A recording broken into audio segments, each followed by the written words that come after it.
আসসালামু আলাইকুম। পরম করুণাময় মহান আল্লাহ তাআলার নামে শুরু করছি, যিনি অত্যন্ত দয়ালু।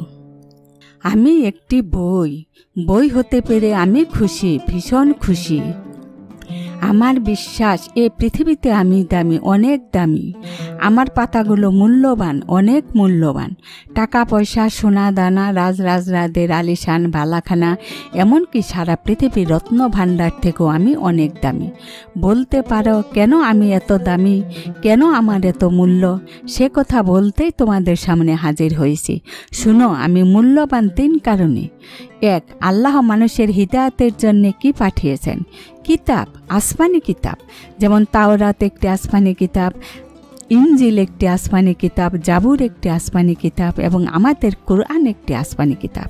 সেই সব মহান আসমানি কিতাবকে যেমন কিতাব বলা হয়, আমাকেও মানুষ কিতাব বলে। আসমানি হওয়ার মহিমা আমার ভাগ্যে জুটেনি, কিন্তু নাম অবয়বের সাদৃশ্যটুকু তো জুটেছে, এই বা কম কিসে? 2, দ্বিতীয় কারণ হলো কুরআন নাজিল হয়েছে যার প্রতি আমি রচিত সেই মহামানবকে নিয়ে, সেই আল আমিনকে নিয়ে, মরু মক্কার সেই মুহাম্মদ সাল্লাল্লাহু আলাইহি ওয়াসাল্লামকে নিয়ে। আল্লাহ যাকে পৃথিবীতে পাঠিয়েছেন সবার হিদায়াতের জন্যে, সবাইকে সত্য ও কল্যাণের পথে এবং ভালোবাসা ও শান্তির পথে ডাকার জন্যে, দুনিয়ার কাঁটাবন থেকে উদ্ধার করে আখেরাতের ফুলবনের সন্ধান দেওয়ার জন্যে। আমার গুরুত্বের অন্য সব কারণ বাদ দিলেও শুধু এ কারণেই তো আমি গর্ব করতে পারি নিজেকে নিয়ে, ঈর্ষণীয় গর্ব। 3, আমার গুরুত্বের তৃতীয় কারণ হলো আমি কচিকাঁচা ও সোনামণিদের জন্য রচিত। ওরা আমার ভীষণ প্রিয়, প্রিয় তো হবেই। ওরা যে পবিত্র, চির সুন্দর, যেন শিশির ধোয়া ফুল কিংবা তার মিষ্টি মধুর স্নিগ্ধ হাসি।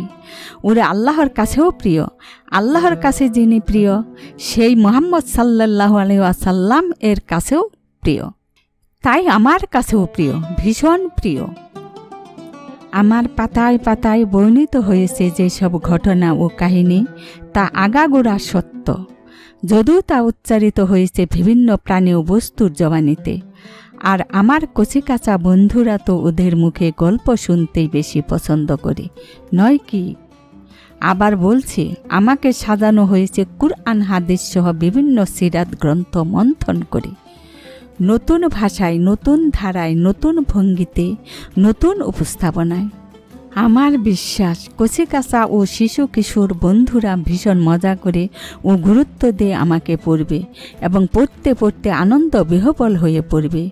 আমার ভয় ওরা আবার নাওয়া খাওয়া ভুলে না যায়। আমি বিশ্বাস করি আমার বন্ধুরা এ বই একবার পড়লে আবার পড়তে চাইবে, বারবার পড়তে চাইবে, পড়তে বাধ্য হবে। কেননা এ বইয়ে ছড়িয়ে আছে আকর্ষণ, বিপুল আকর্ষণ। আমি আরও বিশ্বাস করি এ বই পড়লে প্রিয় নবীজিকে ওরা ভালোবাসবে, হৃদয় মন উজাড় করে বাসবেই।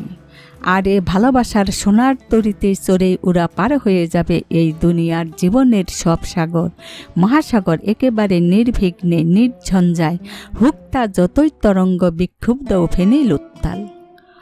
আর ওপারে মানে আখেরাতে এ ভালোবাসার বোড়াকে চড়েই দাঁড়াবে গিয়ে ওরা একেবারে হাউজে কাউসারের পারে, প্রিয় নবীজির কাজটি ঘেঁষে, তাকে ভালোবাসার অধিকার নিয়ে।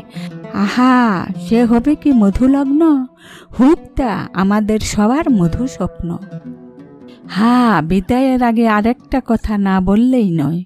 আমাকে আরবি রূপ দিয়েছেন আরব জাহানের ইসলামী শিশু সাহিত্যের তারকা লেখক আব্দুত তাওয়াব ইউসুফ, আর বাংলা রূপ দিয়েছেন ইয়াহইয়া ইউসুফ নদভী।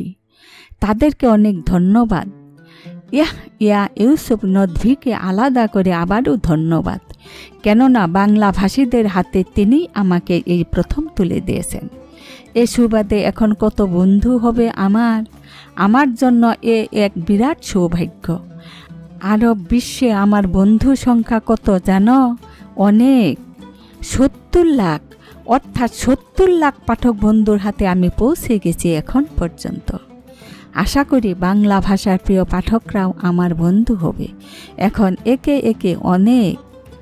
হে আল্লাহ, লেখক ও অনুবাদকের পরিশ্রম ও সাধনা তুমি কবুল করো, তাদেরকে উত্তম বিনিময় দান করো, আমিন। আশা করি আপনারা সকলে আল্লাহর অশেষ রহমত ও মেহেরবানিতে ভালো আছেন, ভালো থাকেন, এই কামনাই রইল। আর সেই সাথে আপনাদের বলছি, প্রতিদিন নতুন নতুন ইসলামিক ভিডিও পেতে এবং ইসলামিক জ্ঞানের চির নতুনত্বকে উপলব্ধি করতে অবশ্যই সাবস্ক্রাইব করবেন। আসসালামু আলাইকুম।